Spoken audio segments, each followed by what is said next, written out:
So, how can a parent prepare for an IEP if they want to request their child use AAC in school? Well, typically the way that it works is that you would request an AAC assessment. So that's the first step. If you're like one of your SLPs, either private or in the schools, are like, oh, I think the AAC might be a good option. Going through the formal assessment process is typically part of what happens in a school district.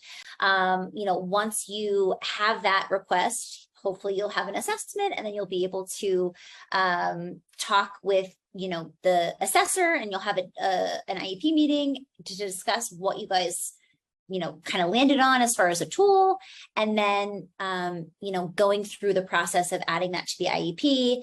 And that's where I can kind of help like guide some of the things that you want to add into the IEP. You want to be thinking about the goals and things like that, but just generally, like, you want to first get an assessment, just because you want to actually formalize AAC into a child's IEP if they are utilizing that to access communication. Yeah, so going off that, getting an assessment, what are three of the most important things parents should ask about or look for within their child's AAC assessment? The first thing is just, making sure that whatever assessment result they get, feels good for them. I think oftentimes parents are just like, I'm just going to refer to the professional who, is a speech language pathologist or an AAC specialist. I'm under the belief that, all students with complex communication needs, despite whatever disability that they present with, should have the opportunity to access AAC. Unfortunately, that's not, a universally accepted belief. There's this other belief that a child needs to qualify. And when I say AAC, I mean, I'm really talking about robust AAC, which, let me define what that means. Essentially, it's typically high tech, although not always, but typically on some type of system, right? Like, an iPad or a dedicated device. It has access to lots of different words, lots of different parts of speech. Typically, it has a keyboard, because eventually we want our children to be able to learn how to type and communicate in that way. We can only program so many words into an AAC system. We want to be able to change grammar because, you and I have the ability to add an ing or a past tense ed and all these things. So, we want to make sure that we're choosing systems that have that. Oftentimes what I'm seeing is, a child doesn't qualify for high-tech AAC, but, they need to get to a certain level of, picture exchange or something like that before they kind of qualify. So I feel like that's the first kind of myth, is that kids either qualify for AAC or they don't. If someone has the idea that AAC might be beneficial for a child to learn, language and to learn how to access communication, and then AAC doesn't hurt anyone. It only helps support language development and language growth. And so I feel like that's kind of the first thing to talk about, is that all kids qualify, right? All kids should have access to learning a technology that can help support their communication. And so back to the AAC assessment, if you get an AAC assessment done and there's any type of like qualifying language in it, like my alarm bells would start going off. Like, okay, I remember I watched that one video by Undivided saying like, no, like everyone qualifies, right? We just have to support students and believe that with the right supports and instruction that they will learn whatever tool we put in front of them. Now the specifics of the systems and all those things, assuming that we're talking about robust AAC, then the question becomes like, what other things? Like what other things to think about? And that's where, going and trialing different systems can be really helpful. One of the best things to think about is like, what exposure does your child have to other AAC systems, or what exposure does your child's team have to AAC?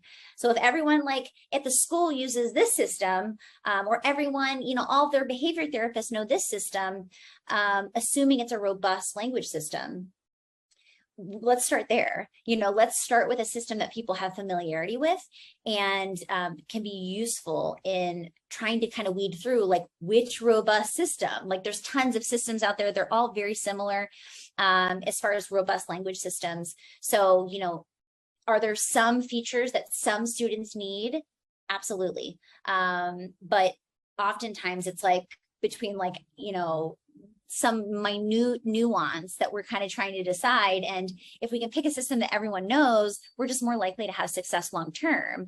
So that's a huge feature that I think about a lot when I'm thinking about AAC assessment. So those would be my two big recommendations. And then the last one is just, how can we get the whole team on board? It should be a team dynamic assessment, meaning it's not just like an AAC specialist coming in and saying like, okay, let me do a few things and like, like I found something, right? Like this is the thing. Really getting input from the entire team on this student, what their needs are, where communication is, challenging for the student, and then coming together as a team and deciding, how do we feel about this? Which is typically the way it works. But I feel like oftentimes parents go into IEP meetings being like, okay, what was the result? What's the recommendation?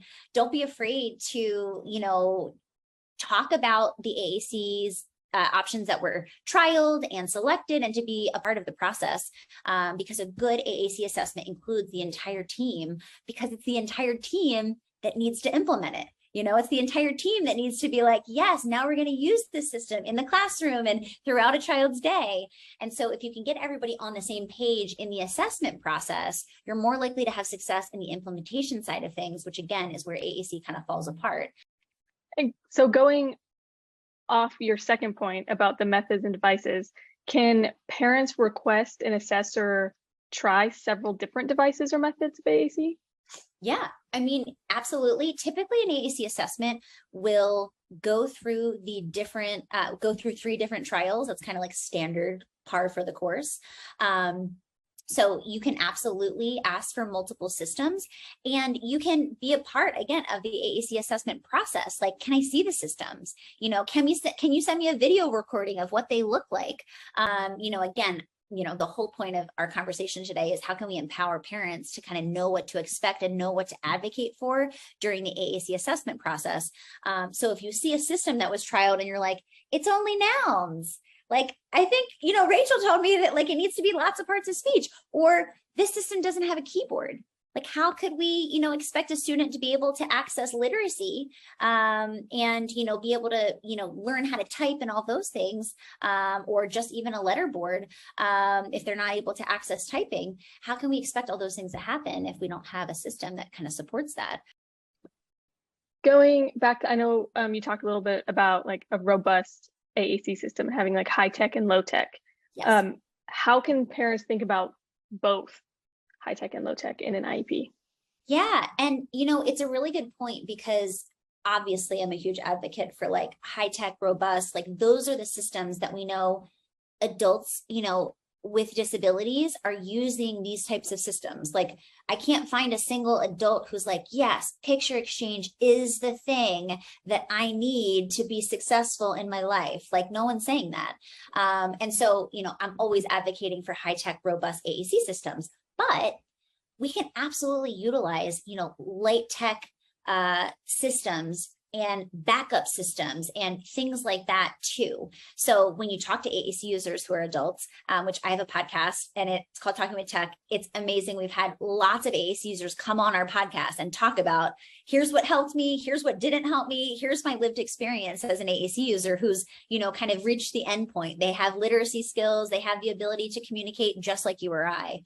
And so, when we're thinking about talking to AAC users, they say like, oh, so for this situation, I use this app, and for this situation, I use this. And sometimes I have a letter board in my car and, all of these different systems. So I think it's important to recognize that we can use lots of AAC systems. We just want to make sure we have some type of robust AAC in place. Yeah, awesome. So what are some red flags now that parents should look for in their child's IEP around AAC?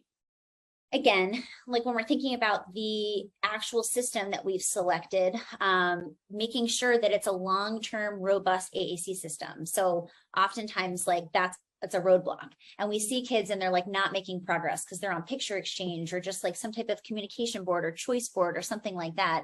And kids will plateau. They won't make progress if you don't give them robust AAC systems. So that's like the biggest thing, is like making sure that your child has access to a system that supports long-term language development and growth over time. The other thing to think about when you're thinking about the IEP is being really careful to make sure that AAC is incorporated in lots of the goals, because if this is a complex communicator, then we have to assume that they're going to be using AAC, not just in their speech therapy sessions, but in the classroom, in their academic work, all throughout their day. And so because we have goals that are, targeting specific areas for kids, all of those areas need to somehow account for how the child will be communicating, and including AAC into that can be really helpful. The more places it is, the more it ensures that when your special educator or your OT is, working with your child, that they're looking at a goal that says AAC in it, and they're like, oh, that's right. Like, let's get this device out and, model language on it and give them opportunities to participate using that device. Because again, the biggest challenge with AAC is getting everybody to do it. Yeah. So having them embedded in goals, like what are some examples? Like, how can AAC be interwoven throughout all IEP goals, even ones that are not overtly about AAC?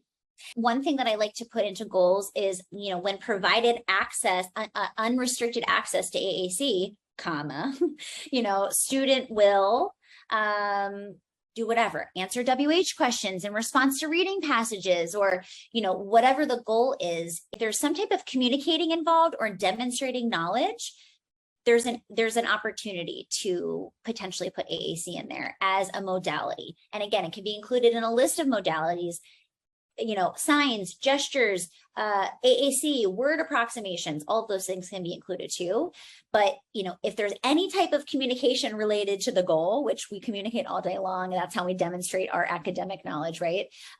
We can incorporate AAC into the mix. And I like, again, having, when given unrestricted access, because sometimes what we see in classrooms is like, oh, they're taking the device away because the child's stimming on it and all these things, and we want to just make sure that the child's communication system is always with them at all times, in front of them, being utilized by educators.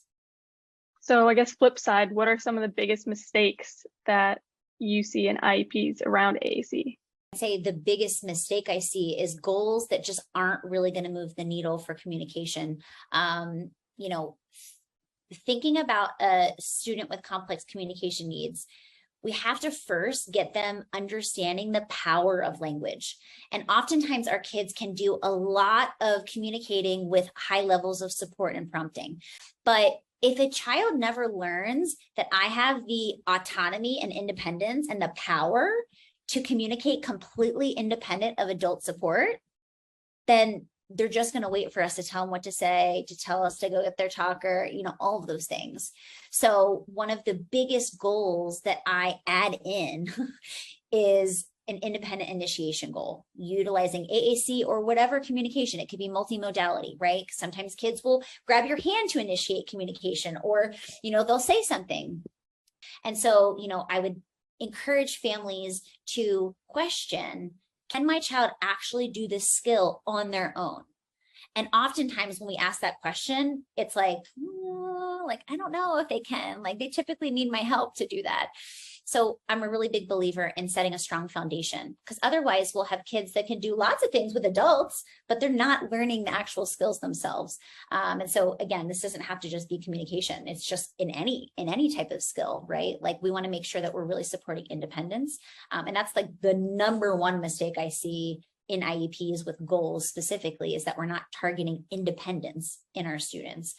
If we don't have a strong foundation of independent initiation with AAC, we can teach vocabulary till we're blue in the face, and kids might even show us that, like, when you say this word, I can say it back. But it doesn't actually translate to kids being able to become independent, autonomous communicators, which we have to support our kids. We have to scaffold learning for them. That's not something that we should stop doing. But if we have an independent initiation goal, we're able to then build foundational skills for kids that say, oh, wow, like, I can say something completely on my own. and I don't need an adult. And there's definitely strategic ways that you can target that type of a goal. But I'd say like 95% of the families that I work with, and when I'm working on optimizing their IEP, I'm adding an independent initiation goal, or at least adding independent to the goal, so that it's like, sure, we can give scaffolded levels of prompting and support, but like the end goal is independence. And I guess going off of like parent support, one thing we found, like most parents don't know that they can request parent training in their child's IEP. How should that work? So the problem with AAC is that many SLPs don't have training in it. We're not trained formally in our graduate programs typically, or if we are, it's like one day of a class, or like maybe we had a class, but like it's just like a drop in the bucket. So what needs to happen if you have an AAC, a student who's using AAC, writing in consult time with an AAC specialist can be something that you advocate for. Because if you have an SLP who's responsible for leading the ship with communication in AAC, if you have an AAC user, your child's an AAC user, and maybe Susie is great with AAC, and, districts will always be like, but Susie knows AAC. Like, she's great. She's like our go-to for AAC. If it's not written into the IEP, Susie gets a new job. Sherry comes in. Sherry doesn't know anything about AAC. And now all of a sudden, the person who's supposed to be the point person, who's supposed to be teaching the teacher and the paraprofessionals and everyone on the team how to facilitate communication with AAC, how to, utilize this tool to help kids learn how to communicate. If we don't have some type of consult time with an actual AAC specialist who actually knows AAC, we run the risk of, not having the support for kids long-term, written to their IEP. And so really advocating for, 30 to 60 minutes per month with an AAC specialist, really safeguards. They can have turnover within the district, and you might get an SLP who doesn't know about AAC, but at least they have 30 to 60 minutes a month where they're learning from the AAC specialist about what to do and how to support your child, in the classroom, utilizing their AAC for communication. Right. What's more about like what you do with parents? What's your process for coaching parents through the IEP process? Like, I know you do a lot before and after. The first step is I need to understand like the child, especially if it's like a consult or I'm like, tell me about your child. Oftentimes I personally will ask families to share videos of their child communicating and whatever that looks like. And, get a really good understanding of like, where's their language at? What are they saying spontaneously? It's like a big topic of conversation. Like, yeah. Can they say that? Can they say it on their own? That's a whole nother kind of can of worms and conversation. But once I have a good sense, then, I'm looking at the IEP and I'm trying to figure out, like, are we prioritizing the right things here? Also, sometimes adding in AAC specific goals. So for example, sure, the child is independently initiating on their AAC when it's right in front of them, but maybe we have a traveling goal where, they learn, I need to go get my AAC and bring it to someone and communicate to them. So, it's not always on us as the adults to put the device in front of a child. Perhaps we have a traveling goal where they learn, oh, I can go get this and tell someone. That's a skill that needs to develop with an AAC user. But we also can think about operational AAC. Like, I have a student who would always come to me after he was in the library, and they would turn the volume down. And so we would come to my session, his volume wouldn't be loud. It would be like this whisper. And I had to teach him, like, I can't hear you. Like, I can't hear your words. Turn the volume up, right? That's an example of a skill that sometimes needs to be explicitly taught to students who are using AAC. For many of the kids that I'm working with and families that I'm working with, they're emergent communicators, meaning they're just starting to learn how to use this AAC system for communication. They're learning how to become independent with it. And in a school setting, part of the challenge is, and you'll hear your whole school team say, well, we have to use it to support academics. But the problem is, if we make all of these goals super academic, we're missing students because we're not focusing on things they're motivated by. And the first step in communication and understanding the power of an AAC system is wow, this is like this magic box that gets me whatever I want. Like I wanted to watch that YouTube video, I got it. I wanted to listen to my favorite song on Spotify, I did it. You know, I learned that like I have the power to communicate what I need and what I want and what I'm thinking about on my own. And so if we jump to like colors, numbers, letters, these things that like maybe kids aren't that motivated to communicate about, it'll appear as if AAC is not working. It's like, oh, they can't use it. Like, well, what are we asking them to communicate about? If we're only asking them about colors and numbers and letters, and they don't care about those things, then of course it's going to look like it's not working. But it's because we have to build a foundational understanding that my words have power. I get to say what I want to say, not what someone else wants me to say. And, you know, when I say those things, amazing things happen in my life. Like I get to, you know, control my environment. I get to say, no, I don't want to do this anymore. You know, so teaching that foundation of like my words have power and, you know, getting, you know, not so hung up on the academics yet. So I know you've dropped so many wonderful bits of knowledge throughout this whole thing. Is there anything like more advice that you'd love to share with parents? Knowing that any child, despite their disability, can learn how to communicate in some way, usually using AAC if it's a complex communicator who doesn't have, you know, consistent access to verbal speech. And so, you know, you need to believe that as a parent. And, you know, myself, I believe that for every child that walks into my office that I'm working with, I start with the belief that change is possible and that all children can learn how to communicate. It's on me to figure out, like, I need to find something motivating. I need to find the right tool. I need to support the student and not expect it to be a super fast process. Sometimes it takes a lot of time and repetition and, you know, patience to see progress sometimes, but really believing that change is possible. And when kids aren't making progress and everything's stalled, when I'm looking at it like under a microscope, it's typically because there's limiting beliefs. There's limiting beliefs that we put on students with disabilities that they can't do that. That device has too many words. That device is too hard to navigate. That device, you know, all of these things. And we're subconsciously putting these limiting beliefs on our students. And if we believe that success isn't going to be possible, we'll be right every single time because we wouldn't have done the things that we needed to do to ensure success. And so really believing that change is possible and then really making sure that the professionals that are working around your child believe that too. And it's easier said than done. And a lot of what I'm doing is like, you know, really trying to change mindsets and limiting beliefs because we have to believe that change is possible. Otherwise, like, we'll be right. It won't be possible because we won't have given students the opportunity to show us their true potential.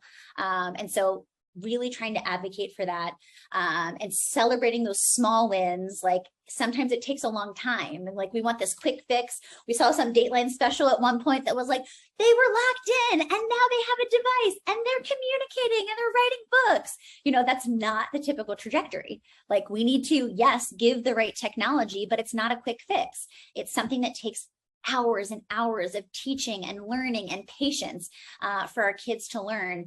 But all of that time is so well spent when you finally have the opportunity to hear your child say, like, I'm hungry, or I love you, or I need a hug, or I'm sad. And so I feel like my final gem of wisdom is we have to believe that change is possible.